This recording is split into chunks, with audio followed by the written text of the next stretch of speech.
seeing the mess also takes away the perfection, right? Because I think if you say like, no, you start in here, you're going to get here and it's going to happen in a blink of an eye. And then the instant somebody says, well, that sounds perfect. And then it's not perfect. You just set yourself up for a lot of criticism. And you see it with individuals all the time where it's like, oh, that perfect person. Oh, look, he did this or she did that. They fall off that pedestal real quick. Oof.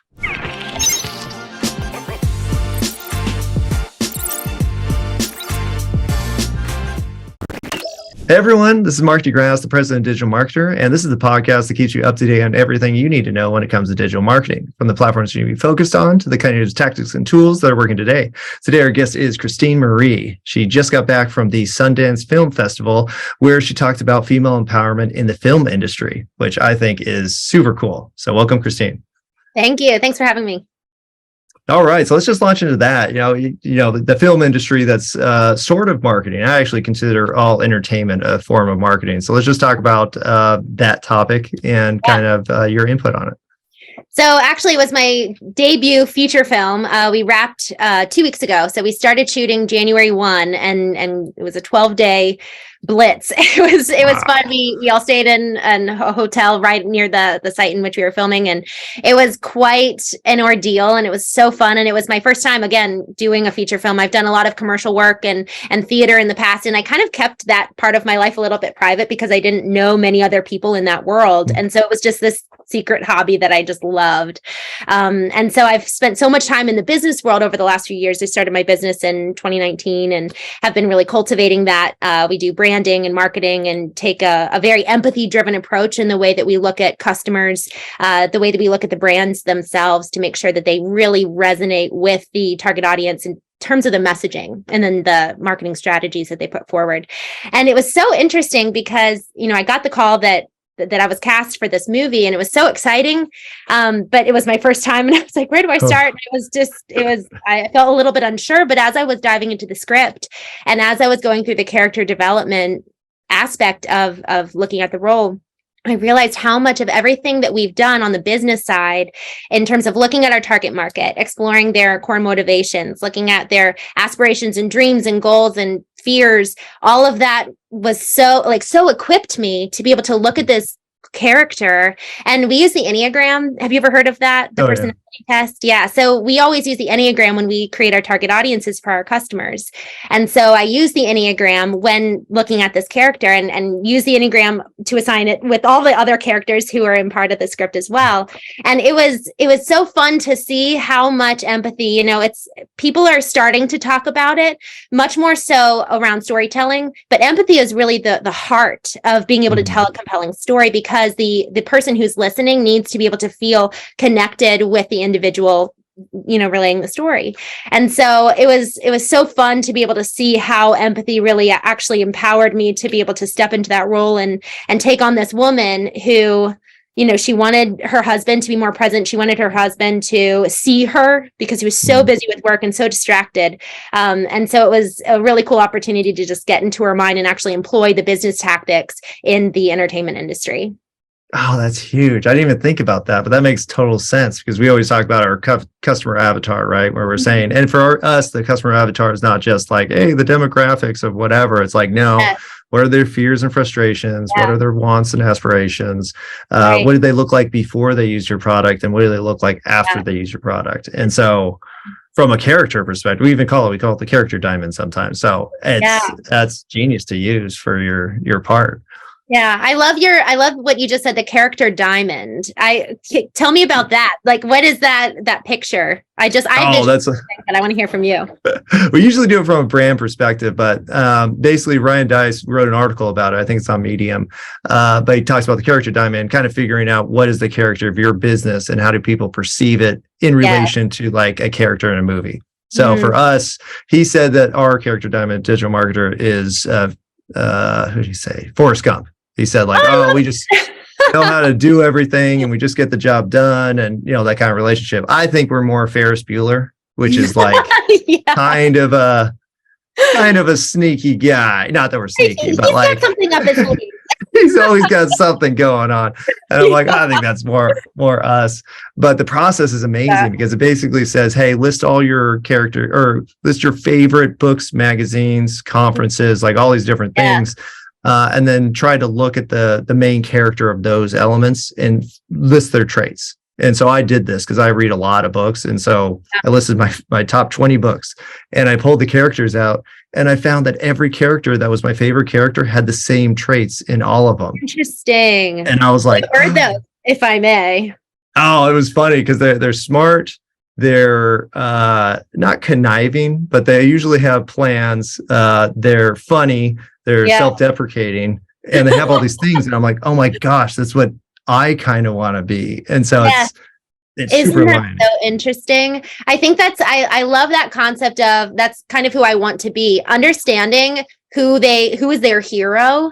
And I love that you're doing the customer diamond, not just for the target market, but for the company itself. I actually believe that I found this time and time again, that brands just start selling and they start buying and they start, doing business and they forget that they're actually, it's the person-to-person connection. And I was speaking about this at Traffic and Conversion, how people are so hungry for authenticity. They're looking for not just talking to big brands anymore who have been manipulative. They're looking for people to connect with. And so if the brand can actually have an avatar or actually have a personality and a humanness to their presentation, I mean, gosh, that drives connections so much better than those big conglomerate TV ads that our parents, grew up consuming. And they were at the time, the lack of emotional intelligence and wherewithal at that time, which was just so focused on not survival so much, but just doing and not so much of the being.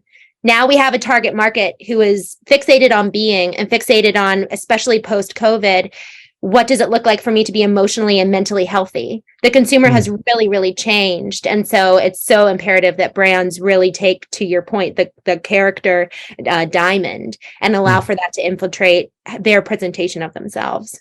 Well, I love how you talk about the target, like everybody's target market changed, because I think prior to COVID and us kind of being stuck in a hole for a little bit with nothing to do and nobody to talk to, like that empathy piece is so much more important. And I think it was a good self-reflection of ourselves, where we didn't see us as the thing we present to everybody every day because we weren't seeing everybody every day. So no makeup, no haircut, like you start to realize bad things about yourself maybe. And that's what's real. We don't want a perfect character. Those are boring. Yeah. And I love that you just said that. Actually, I was talking with someone about this just the other day. It's so funny you mention it, because being stripped from everyone around you who you have used as a crutch to inform who you are, when you strip that away, and actually I addressed this on the panel, it really, you come face to face, you are forced to look in the mirror of your soul. And what do you see? What's reflecting back to you? And the more, we're no longer able to hide it because we're alone with ourselves. And, we were talking before we started recording about being introverted versus extroverted. And it's so interesting because I actually find that a lot more people now are coming to the realization, I'm much more introverted than I thought. And I think it's because they spend so much time being alone and being contented with who they are, because before we were so distracted. And I find that I'm being tempted to err back into those ways of just being so busy. I mean, I've been home 2 days this entire month, and it's so easy to move away from the solitude that allowed for your soul to be cultivated. And so how do we now today allow for us to still exist in human connection that's so vital, but then allow for the space and time to ensure that we continue to cultivate ourselves, to then be able to present ourselves authentically and have that human to human, person to person connection that the consumer really craves.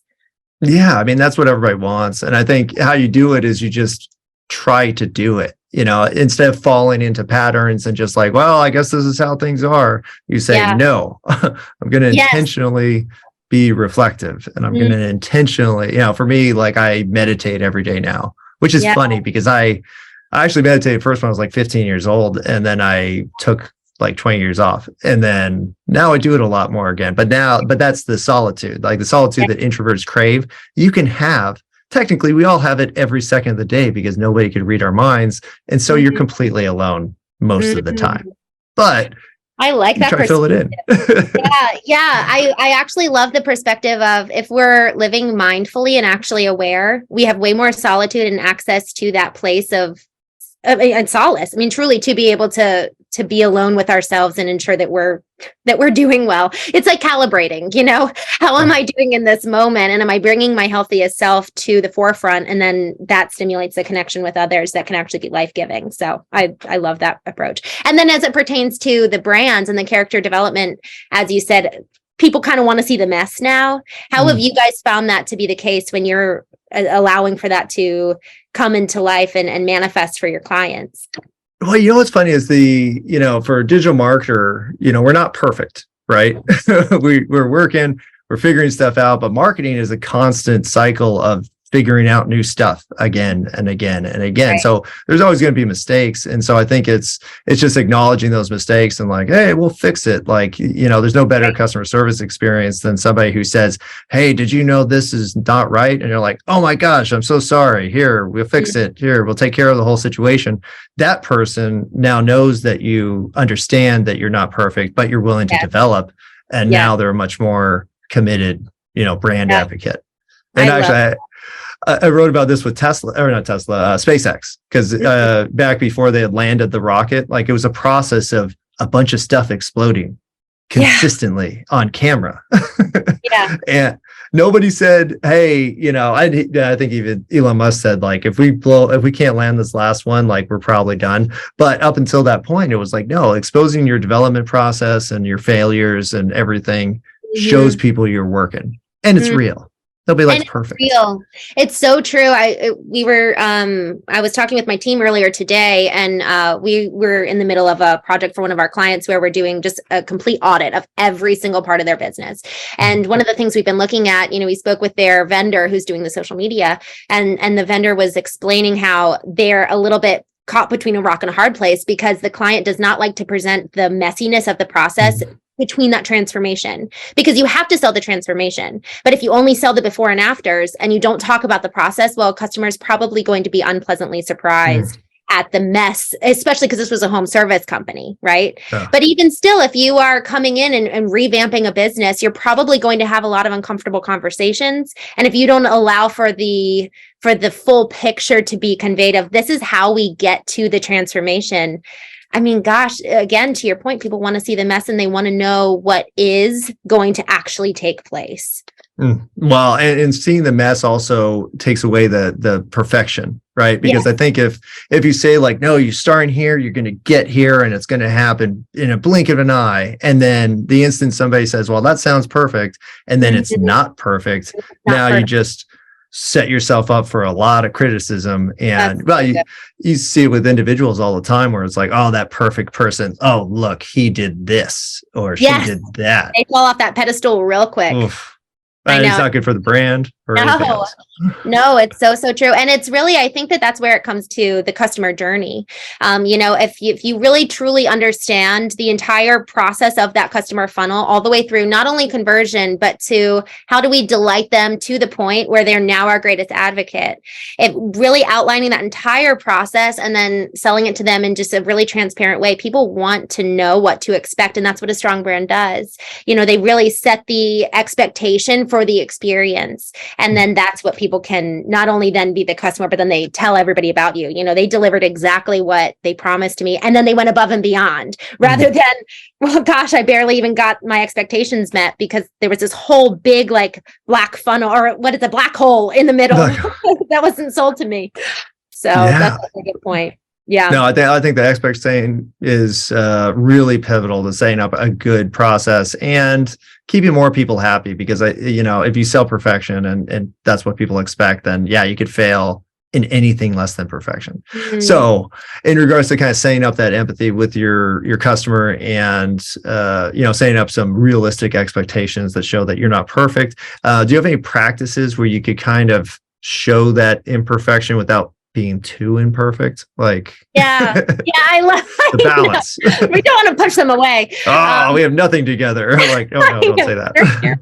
I actually have found that the more that we can empower executives at the organizations with their own presence online has been really, really, it's just been a very effective way to tell the story of the business and the transformation through the mouthpiece of a person. And because the consumer is looking to connect with a person, I mean, ideally the brand's developing a strong caricature of themselves so that they can be the ones conveying the story, but taking the time to really build out that editorial calendar for the executives so that we're tying in what are your personal values with the business values? How do they overlap?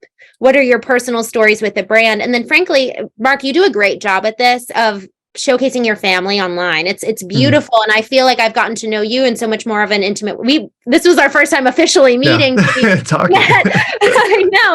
And even getting online with you today, I felt so much more comfortable and excited to speak with you because I've seen the story of your last 6 months. And I think that allows for so many people to feel so much more safe when they come to do business with you because they're effectively buying you. They're buying an executive, they're buying the employee, they're buying the sales rep, the project manager, because that is the face of the business, even if you have a really strong avatar. So that's one of the biggest tactics that we've taken. And actually, we saw this really play out well with Amazon when we were doing an event for them. We were a partner. We were managing the communications, and then our partner was doing the actual event management and execution.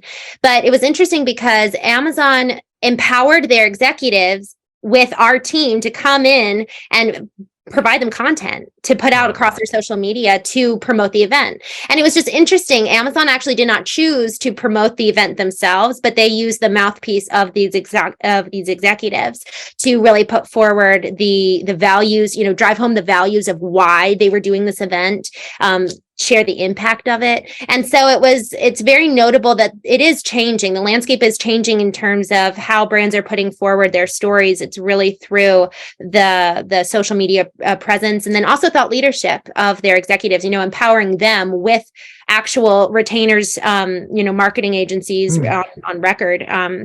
And they're coming in and allowing these people to have, 10 grand per month. Hey, come and get an agency of record, use them. They will be your advocate to put you out there and put you forward on our behalf. Get speaking engagements, get in the news. We want you, we trust you, and we're empowering you with support to actually build an established presence. It's really powerful and it's making big waves.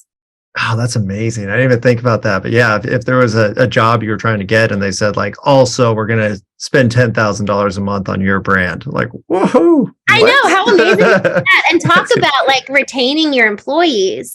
You're putting so much faith in them and showing them how valuable, you are to the business.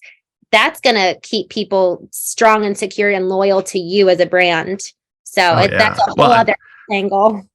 And it'll tie you so much to the brand because the brand is the one controlling it. So, I mean, there's just benefits all over the place. Now, I will say this, though, because I've worked with a lot of small business owners and I was constantly trying to get them to hey, I'll just show up and we'll take some video. And they're like, oh, I can't stay on video.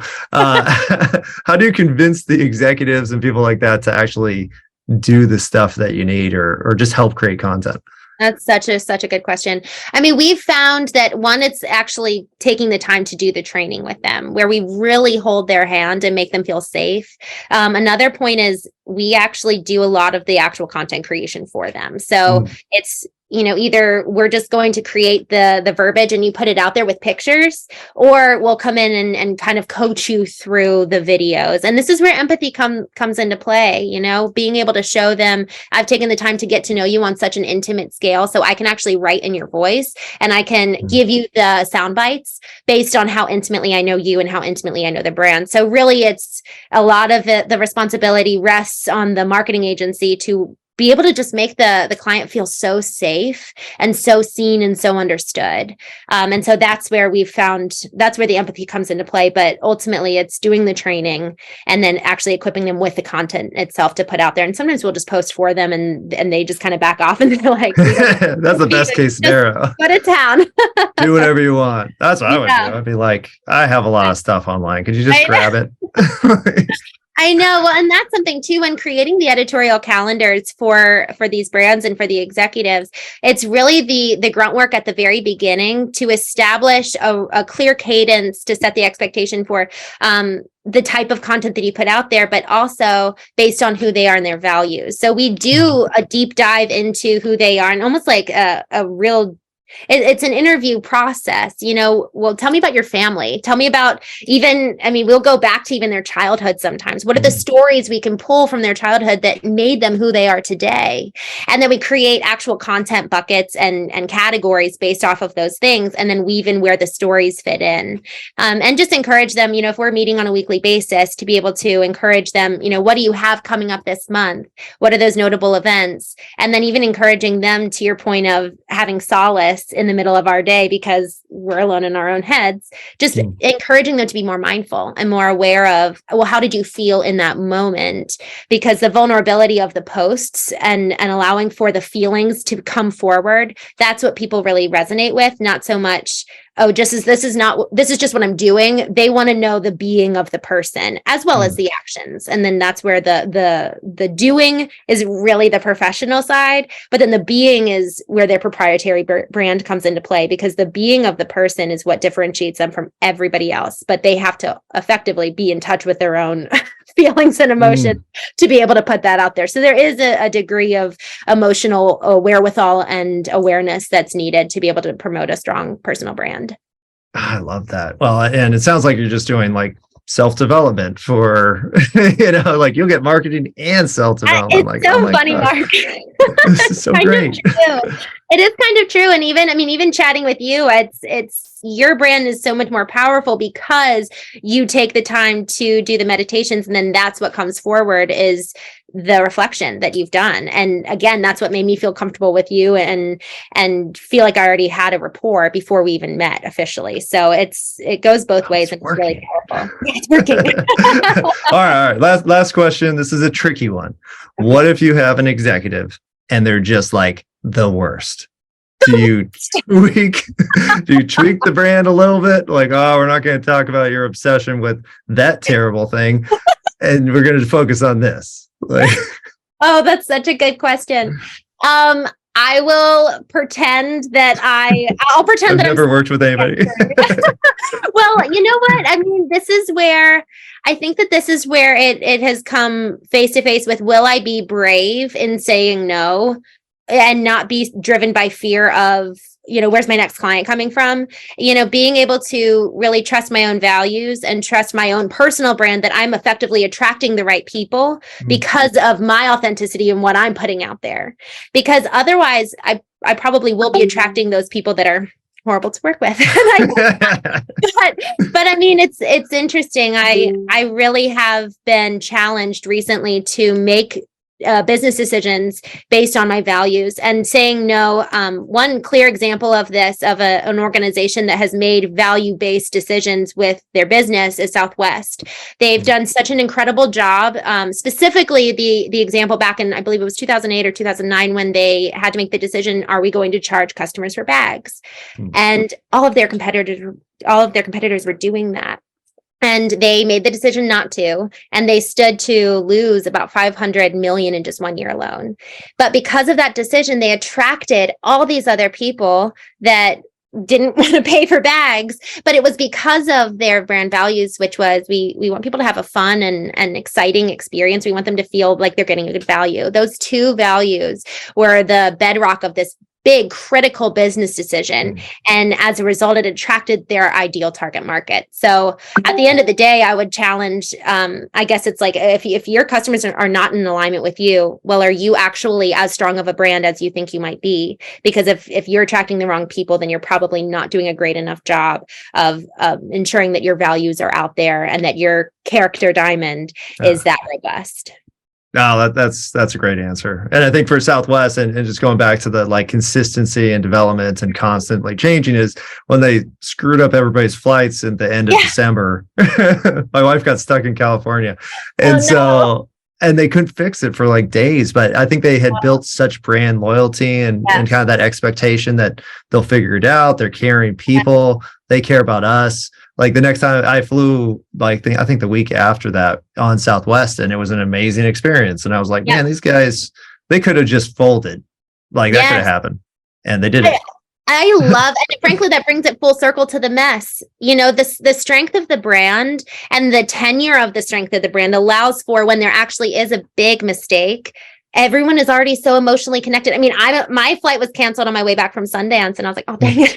But I love Southwest, and I almost didn't want to tell anyone that because I didn't want them to get any crap. But because I really like the brand, I really love them. They're so wonderful. Like every single touch point I have, again, going back to that customer journey, every touch point I have had with them to date has been so positive. I experience the same type of feeling with every single one of their employees. And so when you have that strong brand, the values translate down to the feeling that's manifested from the, at the individual level, from the junior staff all the way up to C-suite. So it's really powerful. Oh, I think they're excellent example. It's been a great episode. Thank you, Christene. All right. Where can people learn more about you and what you do? Yeah, you can go to ChristeneMarie.com and go to LinkedIn. I have on ChristeneMarie.com, there's a free checklist if they would like to download the approach that we took and the tactics we used for creating the Amazon executive social media. And one such post secured 688,000 organic impressions. So we like our approach. Yes, I was like, that's incredible. I'm going to check that out right after this. Awesome. Well, thank you, Mark. It was great chatting with you. Well, thank you so much. And thank you, listener, for tuning in. Be sure to hit that follow button so you get notified when all of our new episodes release. Please share this with that friend who is clueless about digital marketing. And don't forget to visit digitalmarketer.com, where you can access all of our courses, certifications, and training programs. Thanks again, everyone, and we'll see you next time.